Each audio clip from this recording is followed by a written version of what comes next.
Booties for Black Girl Nerds.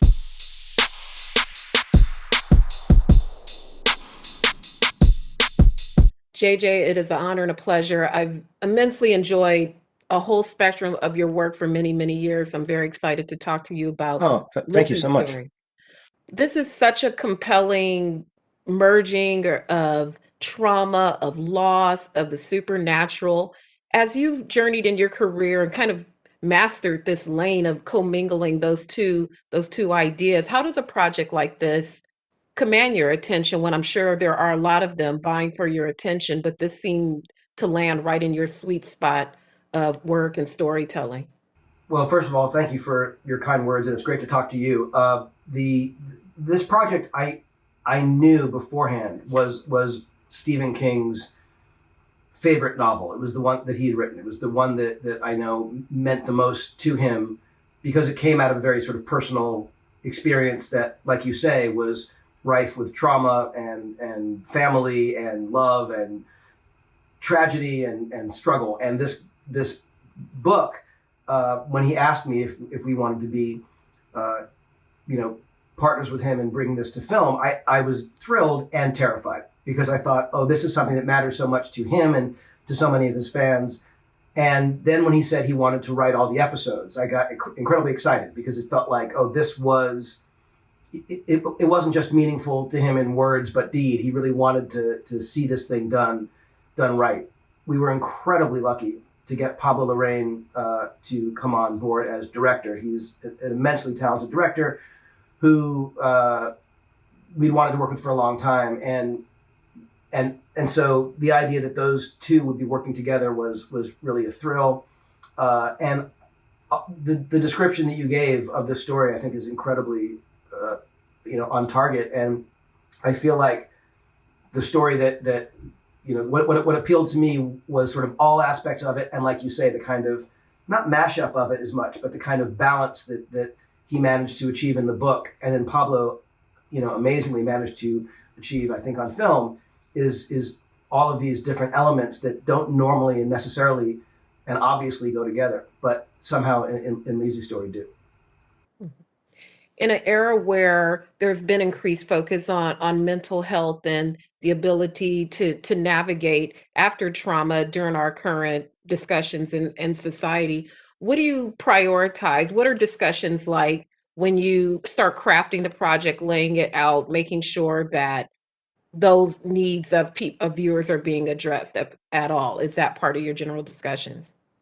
Well, I think that given that this was, an original story of Stevens that he adapted himself, that this was something that was our concern was primarily that the characters be brought to life in a way that felt honest and true and consistent. Because this is a story that obviously is very much a fantasy, as real as much of it is in some ways as reality based, as in sometimes heartbreakingly close to what we know is true. It's also something that is, as those who read it or see it will attest, it is an enormously imaginative and fanciful approach to a story of trauma and post-trauma. But it's also about obsession, and it's about madness, and it's about loyalty and family. And I think that the work that Stephen did, and by the way, typically does on his novels, he does his investigatory research work. He makes sure that he's telling a story that feels as much as it can be, you know, true. And I feel like he was able to do once again to tell a story that is that feels very much of now and in our world, and then allows a place like Booyah Moon to coexist, and somehow all that works in one story, which is a magic trick as far as I'm concerned. Definitely. It was mesmerizing. Thank you so much for your time. Oh, I you're too can't you're too wait to kind. see the Thank you. rest of it. Very Oh, fascinating awesome. work. All right. Be well. Talk Thank soon. you. I hope. Bye bye. Bye. Julianne, this is an amazing performance. It's gritty, it's dark, it's moving, and it really made me think about my own ideas of coping with grief and loss because there's really no stopwatch on that sort of thing. As you began to shape your performance and build who Lisey was, how did you examine your own thoughts about grief and loss and coping? Well, first of all, thank you for that. I'm so glad that you enjoyed this, that you were intrigued by it. I loved it because it's so much an exploration of what it means to be in a long-term relationship, and how you kind of carry each other's secrets and literally, share another world. So in this story, the Stephen King story, I mean, it's actually the world they share is actually a place that they go. It's a place that's supernatural, that's made manifest. And so I love that, and I love this idea too that grief is not the grief is like a liminal state too. It's like where you haven't really you haven't quite, I think, maybe reconciled, what has happened to you. I think when you lose somebody and it's that devastating, it's like there's this period where it just doesn't, you don't even feel like you're in the same place anymore. And I think that exploration in this piece was very interesting because she isn't always in the same place. There are other places that she goes to, and she doesn't really acknowledge that she's gone there. And there's so much stuff that she doesn't remember. So I think that for me is what that feeling of grief is. And you realize by the time you reach the end of the show, there's so much that she's processed. When you see the beginning, you think like, oh no, she's just in a place of like of feeling and not knowing and not remembering, which is very much how I kind of understand grief to be. Mhm. Yeah, it comes in waves, and it seems like it happens for her too. There will be great periods of her functioning, and Yeah. then it'll just sweep back in and can be completely devastating. Hmm. As you approach your work on this, not only as a performer, as an EP, how does that fully shape how you execute the performance, since you know the business side and the end goal and what the series wants to convey? How does that affect you as a performer? Well, the most important thing for me as an executive producer was to find a single director because I felt like I come from feature films where you have kind of one point of view, one auteur, and that's what I wanted with this. And unlike in television, often you have several different voices telling the story. And I knew that for me to give a performance in this, it needed to be cohesive, and I needed somebody who I could partner with who was able to kind of um, you know, juggle all these different timelines and points of view. And I'm so grateful when we got Pablo Larraín because he's someone I admire so much. And he's also somebody who really understands emotions and relationships and style and genre. So you need somebody who's equally invested in both.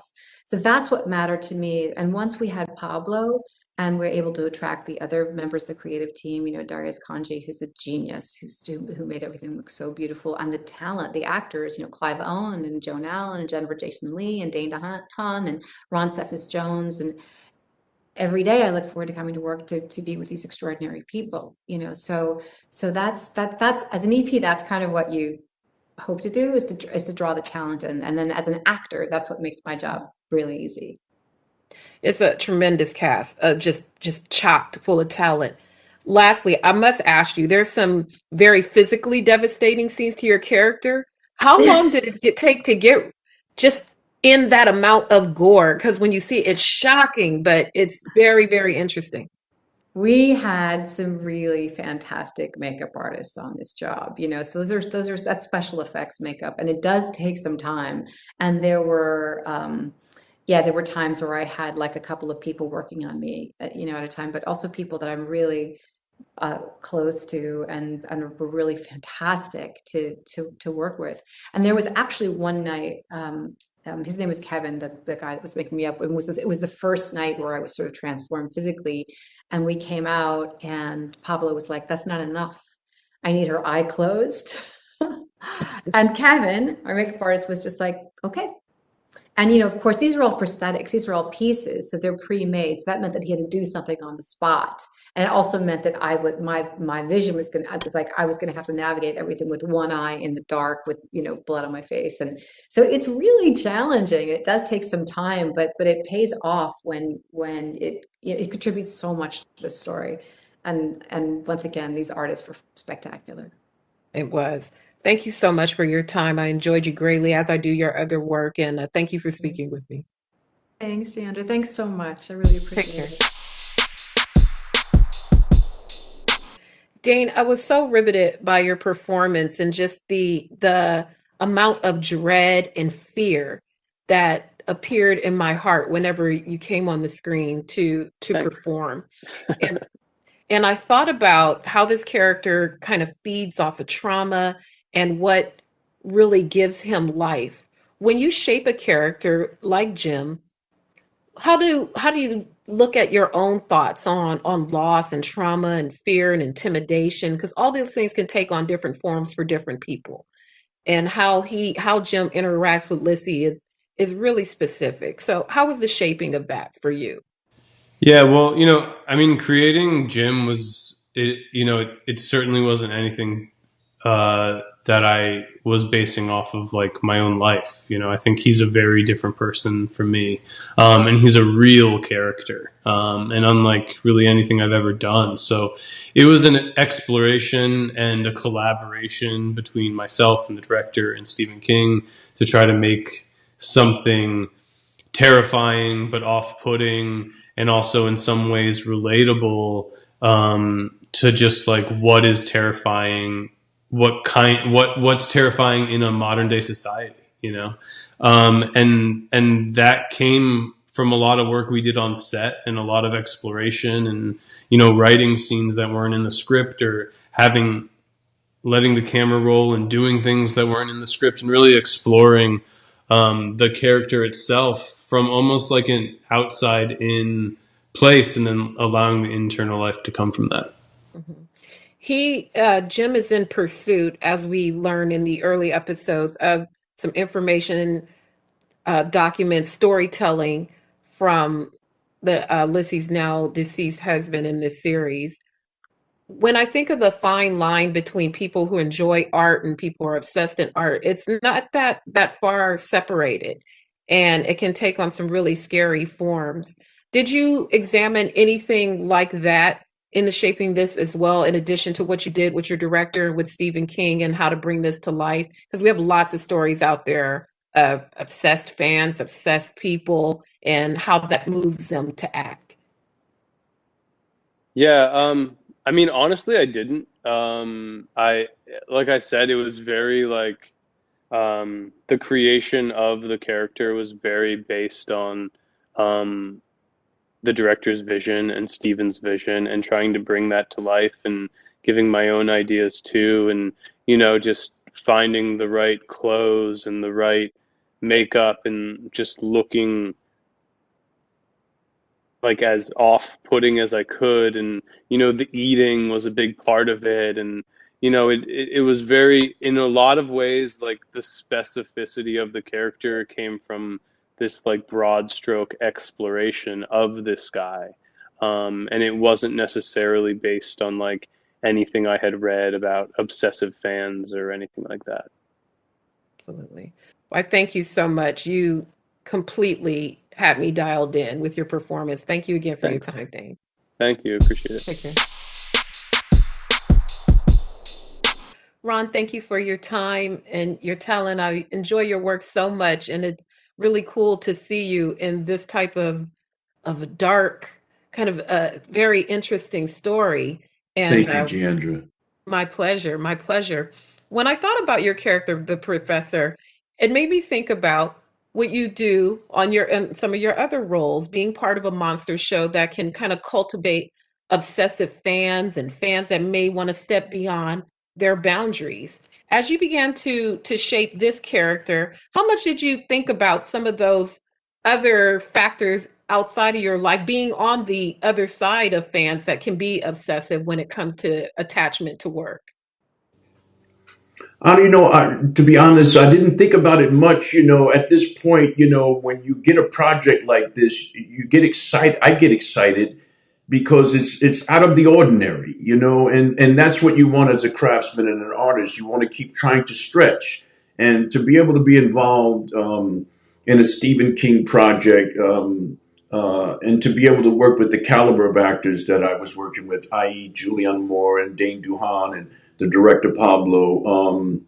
That's the trajectory that I came into it with. Being able to go from one project like This Is Us or some of the other projects to something totally different especially in regards to the writing. I don't know if you would call it exactly horror, but psychological horror, drama, romance, and in particular this one, where Stephen King was directly involved in the writing of every episode, and his presence was felt physically as well.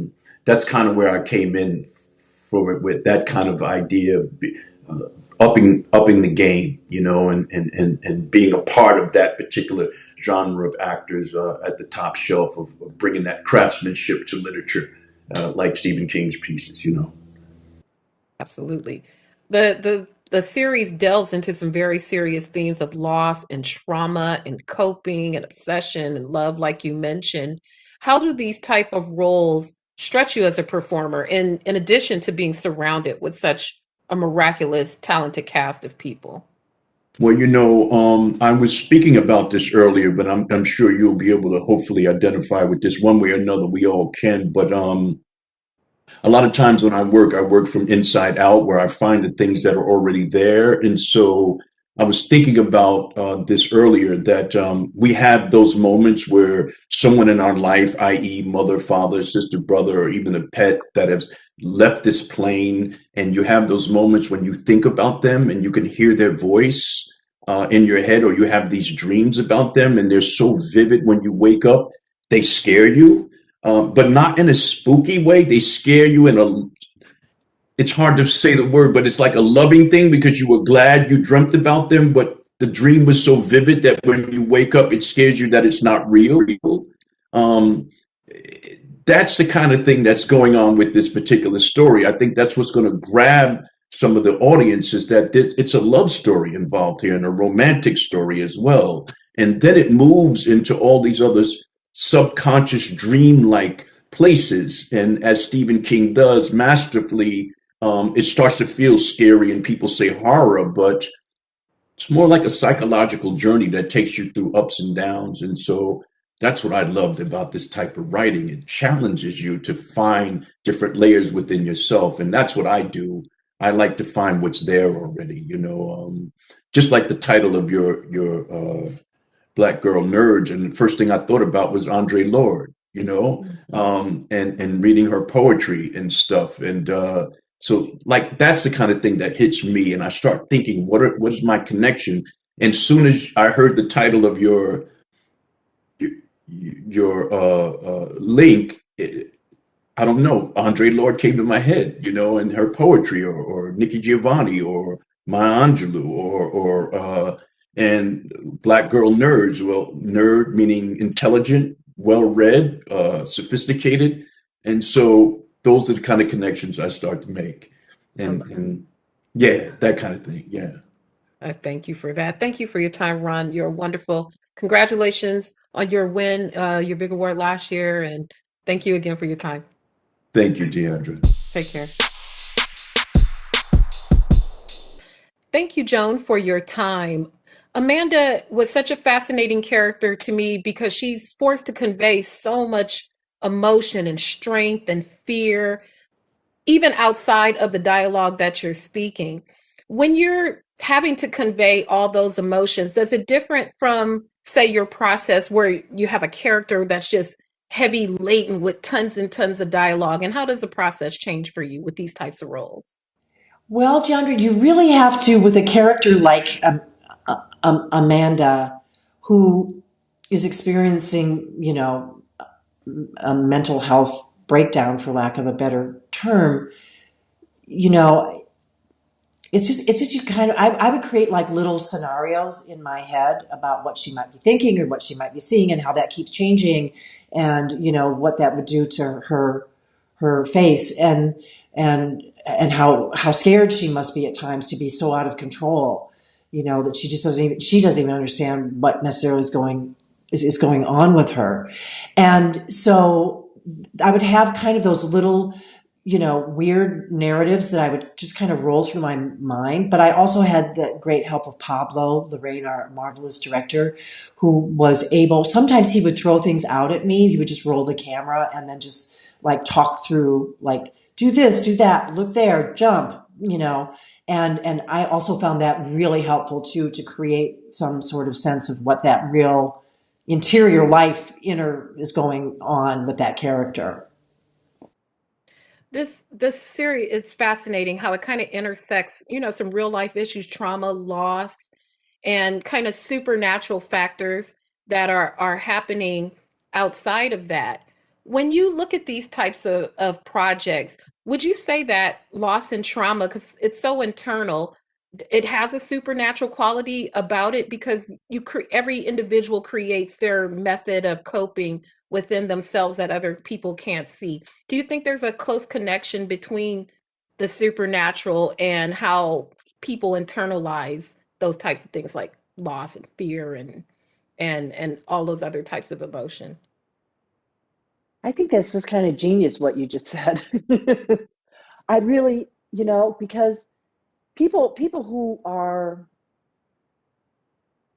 experiencing, I think, loss, trauma, um, even though they may be making not the best choices that you think, self-harm or turning to, alcohol or drug, they really are trying to do the best that they can. For one thing, they're trying to cope with something that they're really trying to help themselves, even though the method that they might be using is not maybe the best way for them to do that. So I can see using the trauma and grief and trying to as springboard for another world that a person wants to put their mind into, to try to find some relief and to try to find their way through it and understand it and try to get to even escape from it for a while. So just to be somewhere else up here, to get away from the pain and the hardness of the feelings that they're experiencing. Mhm. And lastly, in addition to the heaviness of the story, there's some scenes where you guys are physically just look completely defeated and beaten and broken and battered. What was the process of just how long did it take to make you guys up that way with the cuts and the blood and just the gore that comes along with it?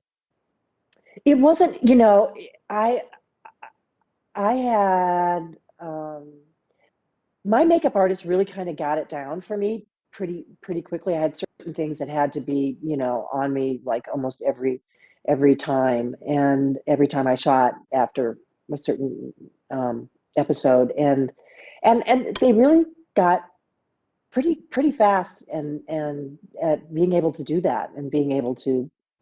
I was very, impressed with our special effects crew and the hair and makeup people, and they really they did a fantastic job. Well, thank you for your time. You did a fantastic job. This is it is riveting and it's fascinating. And I appreciate you talking to me about your character today. Thank you. Thank you, Jeandra. Thank you very much.